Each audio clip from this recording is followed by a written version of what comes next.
안녕하세요. 김성태입니다. 펜션 사업을 시작하는 방식은 여러 가지가 있습니다.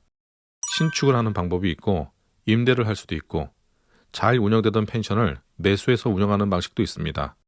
그중 가장 많은 창업자가 선호하는 방식은 직접 땅을 사서 그 땅 위에 원하는 방향으로 펜션을 짓는 방식입니다. 하지만 토지에 관심을 갖지 않고 살아왔던 사람들이 갑작스럽게 큰 돈으로 땅을 매수하려고 마음을 먹으면 덜컥 겁부터 납니다. 물론 저도 초보 시절엔 그랬습니다. 이 많은 사람들이 토지 투자를 꺼려한다면서 하는 이야기는 토지는 짧은 기간 내에 큰 차익을 만들기가 어렵다. 즉, 장기 투자 행위라고 이야기를 하기 때문입니다. 맞는 말이기도 합니다. 평생 모은 돈을 수년 동안 토지에 묶어놔야 되는 경우도 생길 수 있기 때문입니다. 그리고 토지 투자를 꺼려하는 이유는 여러 가지가 더 있습니다. 뉴스나 지인에게 들었던 기획부동산으로 인한 피해 소식 때문에 두렵기도 합니다. 그리고 건축 허가 조건이 어렵게 느껴진다는 것입니다. 물론 그 외에도 토지 투자를 어려워하는 이유는 여러 가지가 있지만 사실 너무 어렵게만 생각할 필요는 없다고 생각합니다. 토지 투자가 자산을 빠르게 늘리기 위한 투자가 아닌 것은 맞습니다. 하지만 토지는 주식처럼 급락이 크지 않고 안정적입니다. 그리고 건축이 가능한 땅으로 전환이 된다면 땅값은 오르게 됩니다. 그 외에도 여러 가지 장점이 있지만 세금 같은 경우에도 토지는 크기와 금액에 상관없이 취득세가 동일합니다. 그래서 저는 펜션이나 주택을 지을 때에는 가급적 저평가되어 있는 땅을 잘 찾아서 건축할 수 있는 땅으로 만들고 그 위에 건축을 한 후에 오랜 시간 펜션을 잘 운영하다가 지가 상승에 따른 좋은 매매를 한 후에 진짜 은퇴를 하는 것을 가장 바람직한 토지와 펜션 투자라고 생각하고 있습니다. 아무튼 이 토지를 알아볼 때는 여러 면을 확인해야 되는데 오늘 제가 소개하는 이 웹사이트 10곳만 꼼꼼하게 확인해봐도 충분히 좋은 투자를 할 수 있을 거라고 생각합니다. 먼저 국토교통부 웹사이트입니다. 국토의 큰 계획과 정책을 한눈에 찾아볼 수 있습니다.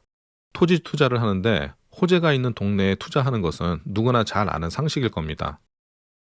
밸류맵과 디스코, 토지 실거래가를 확인할 수 있는 사이트입니다. 내가 사려는 토지의 주변의 시세를 알아야 불필요하게 고가로 형성된 땅을 피할 수가 있습니다. 저는 보통 임장 전에 이 두 사이트를 꼭 확인해보고 땅을 파악합니다. 토지 이음, 이 웹사이트에 매수하려고 하는 주소를 입력하게 되면 토지 이용 계획을 한눈에 확인할 수가 있게 됩니다. 면적과 공시가, 지목, 그리고 이 여러 가지들을 확인할 수 있기 때문에 토지 거래 전 꼭 한 번은 확인해보게 될 겁니다. 국가법령정보센터, 해당 토지의 건폐율과 용적률을 검색해 볼 수가 있습니다.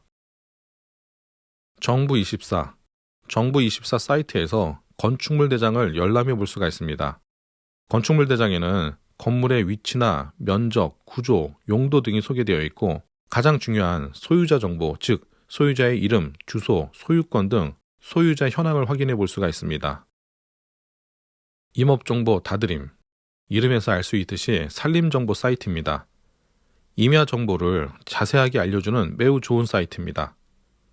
나무의 종류와 토양 정보 등 여러 가지 정보를 알려주게 되는데 가장 많이 확인하는 부분은 바로 경사도입니다. 일정 경사도가 넘어가면 건물을 지을 수 없게 됩니다. 다드림에서는 경사도까지 나오기 때문에 만약에 임야를 매수한다면 꼭 확인해 봐야 될 사이트입니다. LH 한국토지주택공사, 도시재생 사업이나 신도시 사업계획 등 주택의 사업 방향을 알 수가 있습니다. 당연히 토지 투자로 좋은 결과를 만들려면 인근에 도시가 있는 것이 유리하겠습니다. 그런 정보를 이곳에서 확인할 수가 있습니다.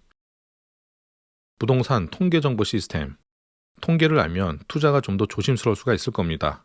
부동산의 거래 현황 등을 통계로 쉽게 볼 수 있는 사이트입니다.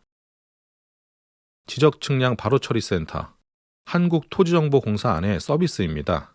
토지를 매입하고 개발 및 건축을 하기 전에 주변의 이웃과 분쟁이 일어나기 전에 지적 측량을 하게 됩니다. 그 외에 땅을 분할하기 위한 지적 측량 등을 의뢰할 수 있는 곳입니다.